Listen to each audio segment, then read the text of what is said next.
Dog Works Radio is sponsored by Alaska Dog Works. Check out their website at alaskadogworks.com. Start your day tomorrow with The Daily Dog with Michelle Forto, the morning podcast on Dog Works Radio. Apple Podcast reviewer Patty Christensen calls it funny, smart, and filled with all the info I want to know about dogs. I love this show. Wake up with The Daily Dog. Available on Dog Works Radio on Apple Podcasts or wherever you listen to your shows. Radio Free Palmer 89.5 KVRF presents Mushing Radio, hosted by Robert Forto. Mushing Radio is about dog-powered sports, living in the Great White North, and mushing. Visit our website at mushingradio.com. Here is your host, Robert Forto. Hello and welcome, everybody. This is Robert Forto, and you're listening to Mushing Radio here on KVRF 89.7 in the Mat-Su Valley. RadioFreePalmer.org is our live streaming site, and you can find all of our episodes over on DogWorksRadio.com, as well as over on social media and just about anywhere you find your podcasts. And today I am joined by a very special guest. She is a junior musher calling in from Anchorage, Alaska. Her name is Johanna Badalich. Johanna, how are you? I'm good. Thank you very much. Thank you for joining us today. I understand you're quite the junior musher. Can you introduce yourself? Tell us who you are and what you're all about, please. So my name is Johanna Badalich. I'm 14, and I have been mushing ever since I was 7. I love mushing, and I love dogs of all kinds. And I see mushing as a way to connect with people who love dogs and love dog mushing as much as I do. And the mushing community is a really great place to be. So I hope by mushing to represent it and show the world what a great thing mushing is. That is awesome for sure. Well, welcome to the show, and thanks for joining us tonight. I understand you were just out with the dogs here just a minute ago. It's becoming spring very quickly here in Alaska, isn't it? Yes, it is. So how many dogs do you have in your kennel, and are you a sprint musher? Yes, I am a sprint musher. We currently have 10 dogs. Some of them we got from distance kennels, such as Jeff King's, and some of them came from Arlie Reynolds and Emily Entrican, and we even have one George Atla dog. So they're an assortment of all kinds, but we sprint mush, mostly because we can go out for 4 to 6 miles and then come home to a nice warm bed. Dad calls us union mushers occasionally. I like that for sure. So you really have some big names in that dog pool, don't you? You mentioned George Atla and Jeff King and Arlie Reynolds. Everybody in the mushing world knows who those guys are, don't they? Yes, they do. So, Eva, who is the George Atla dog, was one of the few dogs that were brought out of Huslia because of some health issues. She ended up frostbiting a nipple, so she couldn't stay in Huslia because of her short coat. Right. So now she came to a little bit warmer weather down here in Anchorage, huh? Yeah, and she used to be the shyest dog. When we got her for the first couple of weeks, she wouldn't come in the house. We would just look out into the woods and see these pair of bright blue eyes staring back at us. We would have to put her food out and then walk 5 feet away from it and watch and make sure none of the other dogs ate it. And then she'd come out, stare carefully at us, and start eating. But now she sleeps in my bed, so we socialized her, and she lives a good life. Excellent for sure. So you said that you got started mushing at 7 years old, and I'm reading your bio here, and you started with just a couple of dogs on a kick sled. Can you tell us a bit about that first experience? Well, I started, since I grew up in Alaska, my parents bought Learn How to Read with Balto books. So I think that's what originally got me interested, because I was learning how to read with books about sled dogs and dog mushing. So I really wanted to be a dog musher. So for Christmas, when I turned 7, my parents got me a kick sled, and we took our family dogs up to the Powerline Trail, and we started mushing. And it was very slow. It's slower than what I do now, but it was still an experience. Right, for sure. And then, as you mentioned, you sort of just went on to bigger and better things. You started racing here on the local courses, like up at Chugiak, on the Tozier Trails, and, of course, on Montana Creek. Those are some beautiful trails along those ways, aren't there? Oh, they're gorgeous. I love racing at Montana Creek especially because during the winter, as we all know, as Alaskans, the sun comes up almost not at all really during the winter. It's just in the late morning we just see a little bit of the sun and we're like, oh, it's sunrise. And then at 1 in the morning it sets. So during the races, I'm able to go out and see the sunrise and see everything really brighten up. And it's kind of hard to focus on the team when you're looking at a view that gorgeous.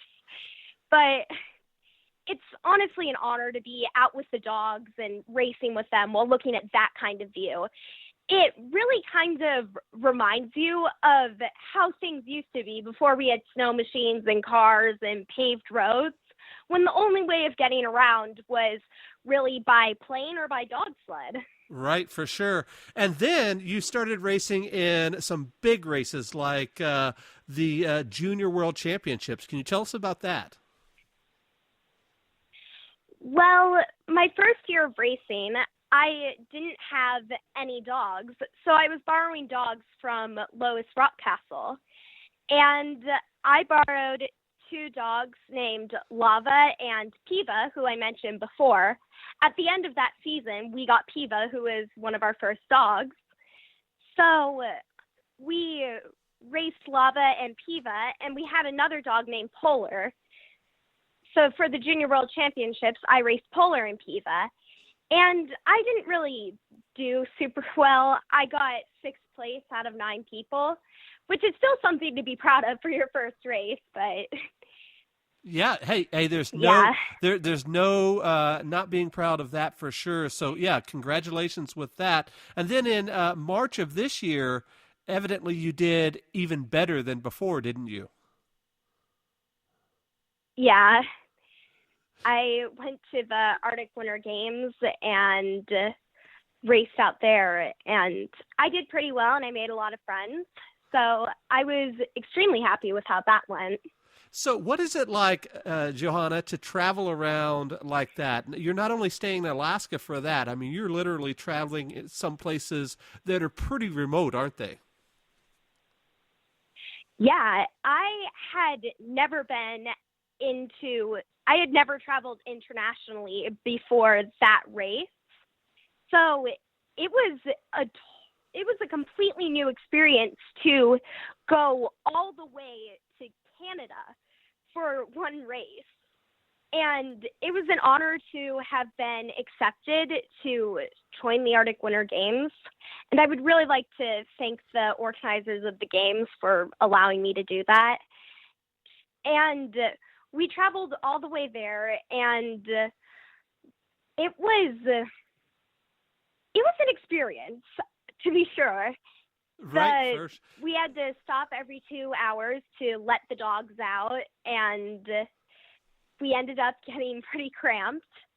And then we would have to stop every night to sleep, and it was interesting to sleep in a different bed every night, but we got there in one piece. No one killed each other, so that was good. So, you mentioned earlier on that one of the benefits of being a sprint musher is you get to sleep in a bed at night. And no matter where it's at, whether it's in Alaska or some remote locale like the Northwest Territories in Canada, that's one of the big benefits to being a sprint musher, isn't it? It is. And a lot of people say that dog mushing isn't a sport, it's a lifestyle. Right. However, being a dog musher, but also being a middle school student that can't really skip classes, sprint mushing is really the best of both worlds because you can dog mush, but you can also be a student and miss as little school as possible. Right, and I'm sure your teachers are okay with you going off and representing Alaska or the United States in some of these Arctic games, aren't they? They're okay with it. They're not excusing me from homework or anything, of course. But they're still letting me go off to the games. Right. So, Johanna, just you're going to hear a voice come on that says 90 minutes till the show ends. Just ignore that, okay? All right. All right. So let's talk a little bit about, you had mentioned school, and I've had a lot of junior mushers on the show. It's in particular this year, a lot of junior Iditarod mushers, and a lot of those guys and gals are homeschooled because they're gone for so long. Like if they come up 90 seconds. If they come up here to run the junior Iditarod, they have to be up here for a couple of months. But as a junior musher, you said that you can kind of come and go because you're only gone on the weekends and then you're back. But aside from that, what do your friends think about you as being a musher? You have chores to do. You might not get to go out to the movies with your friends and stuff a lot. How is that lifestyle for you as a middle schooler? Well, 60 when seconds. I was in the second grade and through the fifth grade, I've been moved from school to school a lot because we couldn't really find a school that worked for me. I ended up being bullied in fifth grade, and because of that, I'm kind of reluctant when it comes to making friends. I still make friends, but I'm not really as trusting as I used to be. So my friends know that I'm not the type of person who is really going out on the weekends that often, and they're okay with that. They accept that. Right. Well, And you definitely have your own friends with your dogs, and I'm sure you spend a lot of time with them. Can you tell our listeners sort of what it is like a day in the life 10 seconds. of what's going on with you and your dogs? So tell us about what it's like on the school days and maybe what it's like on the weekends during the winter. so the school days and the weekends are a very different schedule. I tend to be one of those people who's perpetually late to school. So in the mornings, I'll wake up, lay in bed for a couple of minutes. Since I have two dogs sleeping in my bed with me, which in hindsight, it isn't really a good idea since they distract me in the morning, I pet them both and love them. And before I know it, it's 7:20 and school's going to start in 45 minutes. And I have to get my buns out the door before I'm late, which typically I don't get out before then. And so I have to rush through the morning routine and then feed the dogs and then go to school. After that, I do my homework and then I go out and scoop dog poop, and then I take care of them and go to bed. So do you do a lot of training during the school week, or do you do most of that on the weekends during, when you're not racing? Well, we train them in the middle of the day since that's when we have the most time to drive there and back and we don't have to rush training. Right. So typically I'm not involved in the weekday training. Sometimes dads will go out and train them, but mostly we train on the weekends. Okay, very cool. So you mentioned at the top of the show that you're getting ready to go to Service High School coming up next year, I guess. What's it going to be like for the next 4 or 5 years? Are you getting ready to continue with mushing? Are you going to take a break for a while? What's in the future for you? Well, I know one thing. There is no way I'm taking a break from mushing. I accepted this lifestyle, and I'm going to stick with it. Most likely, I'm going to have to figure out a way to balance high school and also balance dog mushing, which shouldn't be a problem. I've always been good at multitasking, especially when it comes to academics. So I'm mostly going to be doing homework, juggling homework and dog mushing at the same time. And then are your plans, I know that's kind of far off, but are your plans to go to college and continue to mush or what? Well, I'm assuming that I haven't really planned out my future per se, but That's okay. I definitely want to go to college, and I'm sure during that time I'm going to have to take a break from dog mushing. I'm a debater, so I'm hoping to maybe go to UAA on a scholarship and debate there, and then maybe go to a good law school and then become a lawyer or an attorney. And then once that happens, I'll come back to Alaska and, yeah, I'll probably mush. Hey, that's a pretty good plan for sure. So tell me about your parents. What do they think about this lifestyle? I know you said that your dad does some of the training during the week when you're at school. What do they think about what you're doing and what you're aiming to do? Well, they are really supportive of me. At first, they were kind of concerned that it would be too much and that it was a lot of money and a lot of time. But my dad eventually realized that it would teach me responsibility and how to work with animals and give me life skills that I would need for a good, healthy life. And Mom was still a bit reluctant at that point, but there's actually a story that we tell, and that's and it's the reason behind our motto for our kennels. Our kennels is named Second Kennels, and our motto is where winning isn't everything. We came up with that motto because during my first Junior World Championships, my mom was persuading me to take a faster dog team when I wanted to take my house pet on the trail. And I told her that winning isn't everything and it's the experience that matters. And she decided that mushing was the sport for us if the daughter was having to teach the mom that winning isn't the most important part of any sport. So mushing has really been a part of our lives, and my parents accept that, and they realize that with me it's a case of love me, love my dog mushing.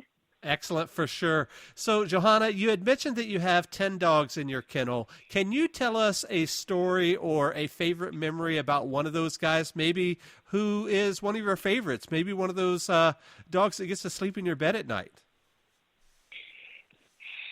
Well, I already told you about Kiva. She's one of the ones who gets to sleep in the bed.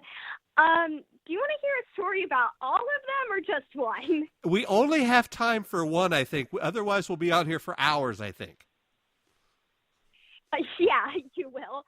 I guess I feel really guilty admitting this because I feel like 9 other dogs are going to pop into the room to be like, what? I'm not your favorite? But I think my favorite has to be Roy, because he is always the one who's following me around, is ready for anything. He's like, oh, hey, master, where are we going to go? What are we going to do?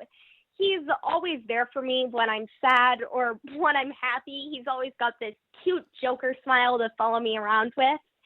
And he sleeps in my bed every night, and he's a big goofball. He always makes me smile. So that's my dog, Roy. Hey, that's a great story for sure. So a couple of more things here, Johanna, before we close. My first question for you, or I guess it will be the last question for you, is if somebody was wanting to do what you're doing and they have never mushed before, and you could give them a little bit of advice, say they're your age and they're wanting to get involved with this type of lifestyle, what are some of the things that you would tell them? Never let go of the dog sled. That would be the first thing. Then I would tell them to always take care of the dogs, because people are going to be fickle and try and manipulate you, but dogs aren't manipulative. They're never going to do that to you. They never look down on you. And if you can be the person that your dogs see you as, then if everyone did that, the world would be a better place, because dogs are really the epitome of loyalty, and they're amazing creatures. So if you can be the best person to your dogs you can be, and if you hang on to the dog sled, I think you're going to be okay. You may have some bumps in the roads, but it's all gonna turn out in the end. That's excellent advice for sure. So last thing is, do you have anybody that you want to mention or thank before we close? Do you have any sponsors or anybody that's helped you out along the way that you would like to give some props to? I have a lot of people who have helped me on this journey, and I couldn't have done it without them. I would like to thank my mom and dad for always being there and supporting me. I would like to thank Shannon Wellman for being the one who showed me that, hey, kids my age can actually be dog mushers. She's now my best friend, and I see her all the time. And she, her brother, and I, we call ourselves the Three Mushketeers, a play on the Three Musketeers. So we're all really good friends in the mushing community. And then there's also Jeff King, who supplied us with 5 of our dogs, Huddle, Dolce, Roy, Libby, and Rebel. And Emily Entrican, who gave us one of our dogs, Ailsworth, and she also mentored me. She's an amazing person and musher. I'm honored to know her. And I would also like to thank Lois Rockcastle for helping me out in my first race, and Deborah Baines for really getting me into mushing. And all of those people that I mentioned are absolutely amazing. That's awesome for sure. I love all of you guys. Well, thank you very much for that, for sure. So how can people find out about you and your dogs? Do you guys have a Facebook page or a website or someplace people can go to look? Well, technically my mom is the technical one in our family. Neither me or my dad have a social media page. However, on my mom's Facebook page, she posts about 1 million pictures of me dog mushing. So if you want to hear about me, you can go to her. Excellent, for sure. Well, thank you very much for joining us. Thank you for the inspiring story. And I am so glad to have you on tonight and to be able to hear what you do and what you're all about. And I want to say good luck to you. Hope to see you one day in maybe the Fur Rondy or the Open North American once you become an adult and you're really rocking and rolling out there. Thank you. It was a pleasure to be on the show tonight, and I'm extremely honored to hear you say that. Every time someone wishes me good luck, it makes me feel so good inside. So thank you. Hey, you're welcome. Well, you have a good evening, and maybe see you out there on the trail next winter. How is that? That sounds amazing. Thank you. All right. Then, hopefully. Thank you very much. Good night. Good night. On behalf of our guest today, this is Robert Forto. We will see you guys next time. Goodbye. Did you know that Alaska Dog Works trains service dogs for those in need throughout North America? Each and every service dog that is trained through the Lead Dog Service Dog Program and Michelle Forto and her team has an individual training plan.